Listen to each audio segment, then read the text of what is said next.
Bien-aimés dans le Christ, que la grâce de Jésus-Christ notre Seigneur, l'amour de Dieu le Père et la puissance du Saint-Esprit descendent maintenant sur nous pour nous aider à méditer cette parole afin qu'elle puisse porter du fruit dans notre vie pour la plus grande gloire de Dieu et le salut de nos âmes.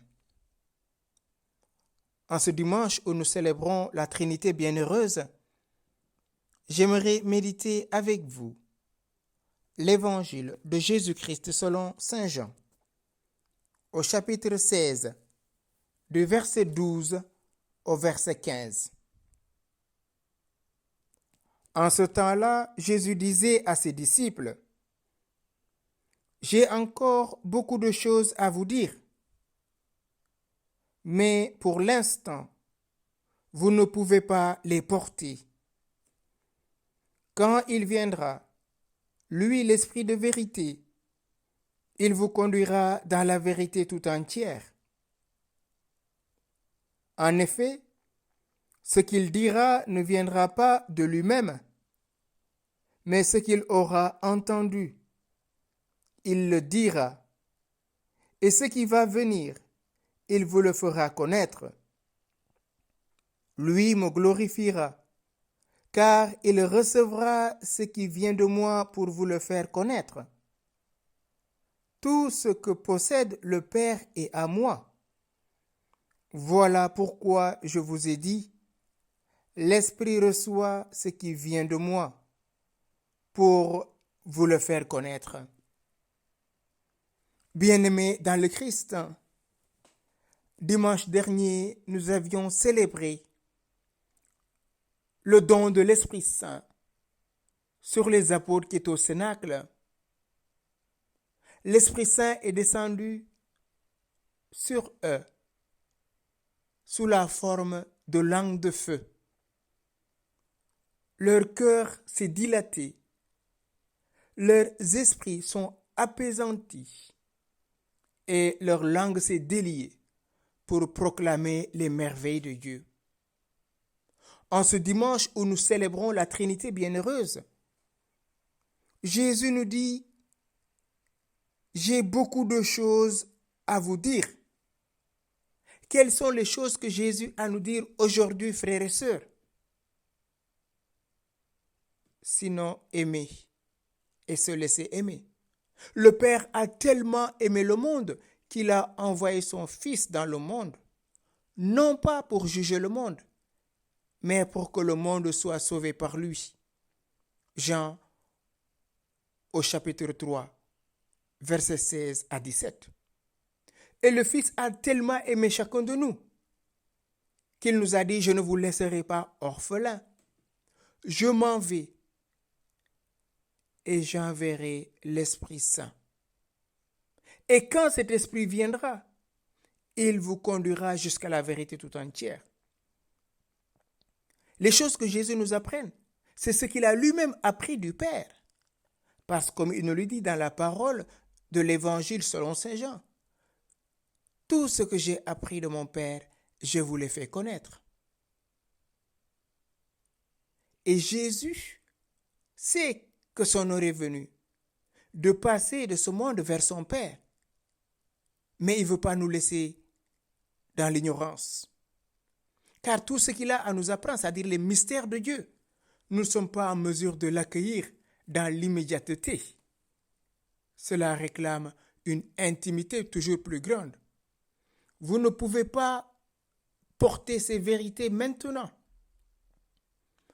L'Esprit Saint, quand il viendra, il vous conduira jusqu'à la vérité tout entière. Et c'est l'Esprit qui conduit l'Église aujourd'hui dans l'intimité avec la Trinité. Ces paroles semblent à celles que le Sauveur dit de lui-même. « Je ne puis faire rien de moi-même, mais je juge suivant ce que j'entends. » Toutefois, Jésus parlait en tant qu'homme. Or, comme l'Esprit Saint n'est pas devenu créature par son union à un être créé, comment entendre en lui ces paroles de notre Seigneur? Nous devons les entendre dans ce sens que l'Esprit Saint n'existe point par lui-même, car le Fils est né du Père et l'Esprit Saint procède du Père. Or, quelle différence entre procéder et naître? C'est ce qui demanderait de longues discussions et ce qu'il serait téméraire de définir. Entendre pour l'Esprit Saint, c'est savoir, et savoir, c'est être. Puisque donc l'Esprit Saint n'existe pas de lui-même, mais par celui de qui il procède, il reçoit la science et la propriété d'entendre de celui duquel il reçoit l'être. L'Esprit Saint entend donc toujours parce qu'il sait toujours. C'est donc de celui qui lui a donné l'être qu'il a entendu, qu'il entend et qu'il entendra. Raison pour laquelle, frères et sœurs, il nous conduit jusqu'à la vérité tout entière. Et dans Jean au chapitre 8, Jésus nous dit lui-même qu'il est la vérité. Je suis la vérité, le chemin et la vie.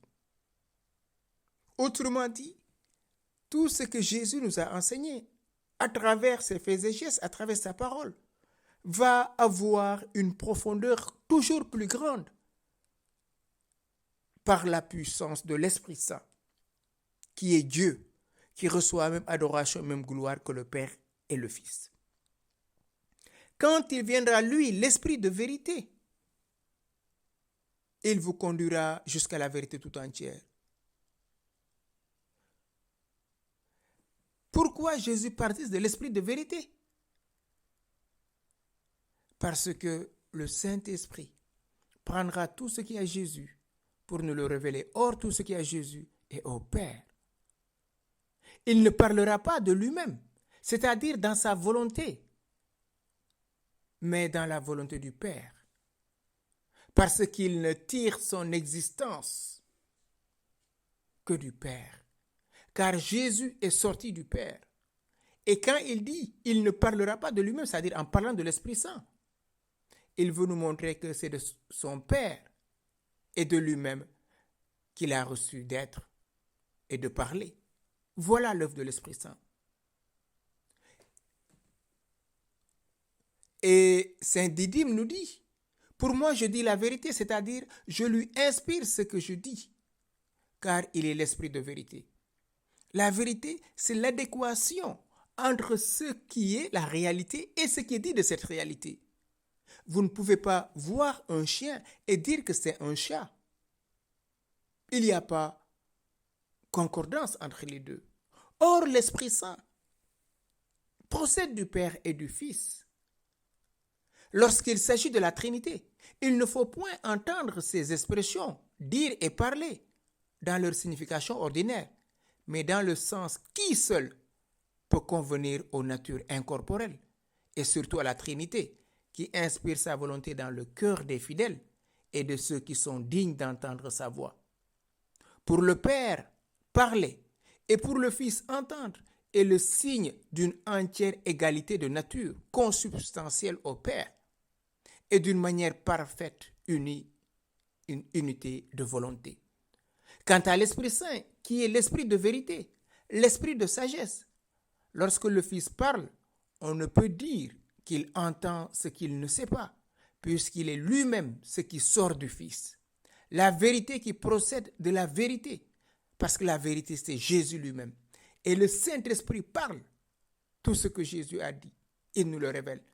C'est pour ça qu'il est l'Esprit de vérité. Le Consolateur qui émane du Consolateur, le Dieu Esprit de vérité qui procède de Dieu. Et enfin, que personne ne lui attribue une volonté différente de celle du Père et de celle du Fils. C'est pour ça que notre Seigneur Jésus-Christ ajoute, ce qu'il entendra, il le dira. Qu'est-ce qu'il a entendu le Saint-Esprit? Sinon cette communion d'amour qui existe de toute éternité entre le Père et le Fils, et dont lui-même est l'aspiration. En effet, ce qu'il dira ne viendra pas de lui-même. Il prendra ce qui est à moi et il vous le révélera.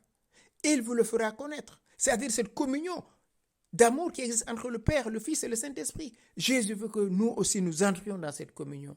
Rappelez-vous la prière de Jésus. Père, que tout soit un, comme toi en moi et moi en toi. Que eux aussi soient un en nous. Et voilà le rôle du Saint-Esprit. Lui me glorifiera, car il recevra ce qui vient de moi pour vous le faire connaître. Oui, le Saint-Esprit glorifie Jésus. Il me glorifiera. Il vous enseignera la vérité tout entière. Parce que lui, il me glorifiera.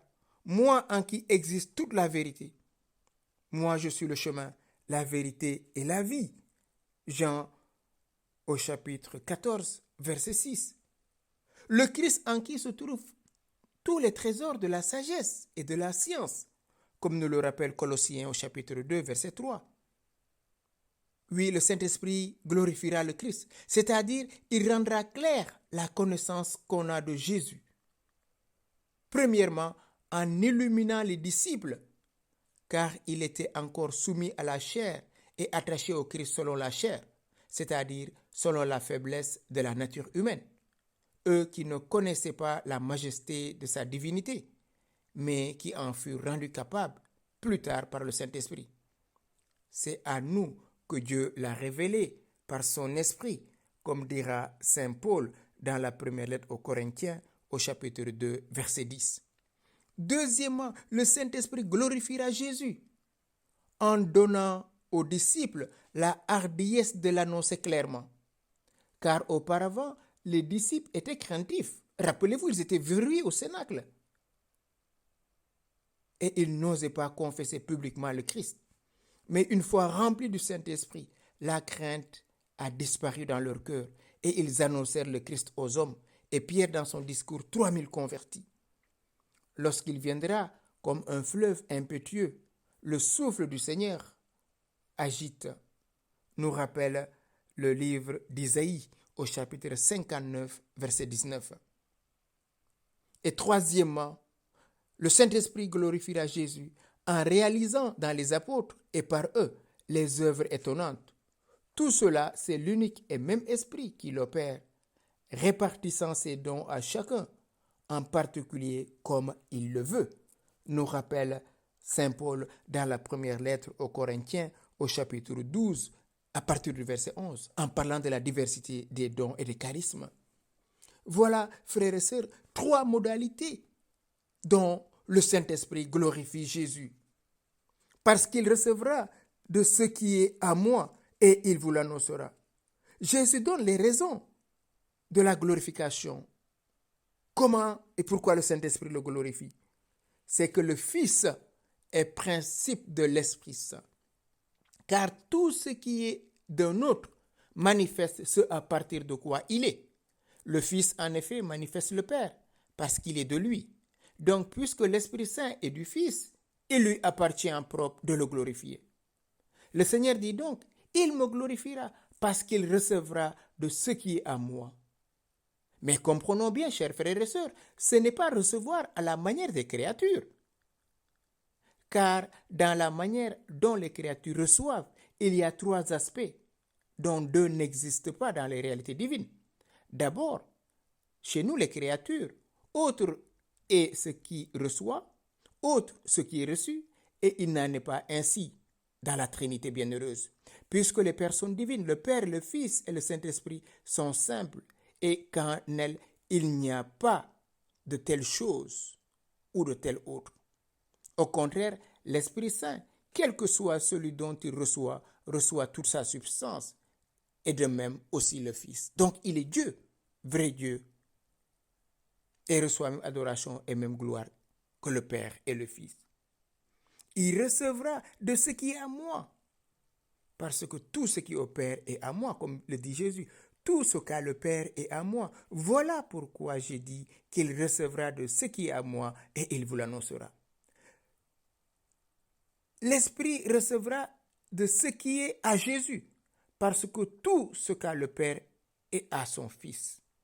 Autrement dit, quoique l'Esprit de vérité procède du Père, cependant, comme tout ce qu'a le Père est à moi, et que cet Esprit est Esprit du Père, il recevra aussi de ce qui est à moi, parce que tout ce qui est au Père est à Jésus. Mais remarquons, frères et sœurs, que lorsque nous disons que nous avons quelque chose, cela peut être de deux manières, soit comme une possession, soit comme ce qui est en nous, par exemple, à la manière d'une forme ou d'une partie. Le Père a donc comme une possession et comme une réalité soumise à lui toutes les créatures. Et ce que nous rappelle déjà la parole de Dieu dans le psaume 23, verset 1. Ô Seigneur est la terre et sa plénitude. L'Esprit Saint prendra tout cela pour nous conduire dans la pleine communion avec le Père et le Fils. Tout ce que possède le Père est à moi. Voilà pourquoi je vous ai dit, l'Esprit reçoit de ce qui vient à moi pour le faire connaître. Oui, frères et sœurs, c'est à nous de nous disposer. Tout ce qu'a le Père, le Fils l'a. Mais non pas cependant que le Fils l'est selon l'ordre par lequel le Père l'a. Car le Fils l'a comme celui qui reçoit d'un autre, alors que le Père l'a parce qu'il est source. Demandons à la Trinité bienheureuse que nous célébrons aujourd'hui de continuer à nous révéler sa présence parmi nous. Sa présence parce que le Saint-Esprit nous est donné pour nous conduire toujours d'une manière plus grande à travers ces 7 dons pour entrer dans une communion plénière avec la Trinité. Que ce même Esprit Saint maintenant descende sur chacun de nous pour réchauffer tout ce qui est froid en nous, pour rendre droit tout ce qui est courbé en nous, pour fortifier tout ce qui faiblit, pour purifier tout ce qui est souillé, pour rendre droit tout ce qui est courbé et pour restaurer en nous notre grâce baptismale. Car le jour de notre baptême, nous sommes baptisés au nom du Père et du Fils et du Saint-Esprit. Que cette Trinité bienheureuse que nous célébrons aujourd'hui vienne et demeure éternellement en nous. Oui, frères et sœurs, ne nous laissons jamais aller au découragement. Ne nous laissons pas vaincre par le péché, mais soyons vainqueurs du péché par la miséricorde. Dieu nous appelle toujours à être ses fils et nous sommes dans la mission du Saint-Esprit. Laissons le Saint-Esprit venir nous couvrir de son ombre, comme il l'a fait pour la Vierge Marie, afin que le Christ soit formé en nous dans la plénitude du temps, jusqu'au jour où nous le verrons face à face. Saint-Esprit, nous t'ouvrons notre cœur. Nous sommes à toi. Viens faire de nous ta demeure. Et s'il te plaît, ne nous quitte plus jamais. Ni la vie, ni la mort, que rien ne nous sépare de toi, mais que nous soyons dociles à tes célestes motions pour te suivre et nous laisser conduire par toi jusqu'à la vérité tout entière, maintenant et pour les siècles des siècles. Amen.